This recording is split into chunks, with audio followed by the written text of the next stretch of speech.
রাধা রানী কি। আচ্ছা, মাথায় কাপড় টানি বিলাস সাজেন। এইদিকে বাইরে সবাই মন দিয়ে শুনবেন। আপনারা তাতে কিন্তু না বলছেন না। না না, ভগবান খায় না, কিন্তু ভগবান দেখে প্রেমের ভাবে নিয়ে এসেছো না অহংকারের ভাবে নিয়ে এসেছো। যদি প্রেমের ভাবে নিয়ে যাও ভগবান গ্রহণ করবে। শুনতে এসছেন, কত টাকা নিয়ে এসছেন এখানে, ওটা নয়।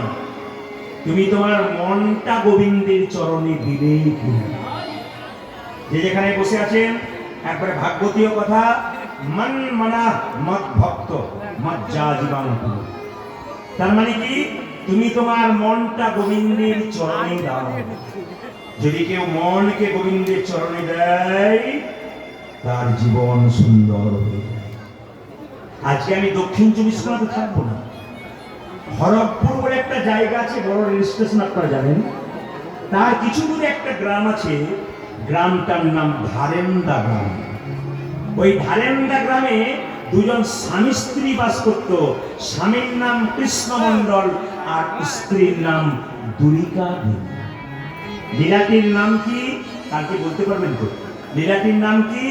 অদ্বৈত প্রভুর দ্বিতীয় জন্ম। আরেকটা নাম আছে দুঃখী কৃষ্ণ দাস। একটা নাম আছে প্রভু শ্যামানন্দ। কিন্তু প্রথম হচ্ছে অদ্বৈত প্রভুর দ্বিতীয় জন্ম। সবাই তাকাবেন। স্বামী স্ত্রী কৃষ্ণ মণ্ডল এবং দুরিকা দেবী প্রত্যেক দিন সন্ধ্যাবেলায় ভগবানের ভজনা করে। মায়েরা, সকাল থেকে সন্ধ্যে পর্যন্ত সংসারের জন্য করলে, কিন্তু নিজের জন্য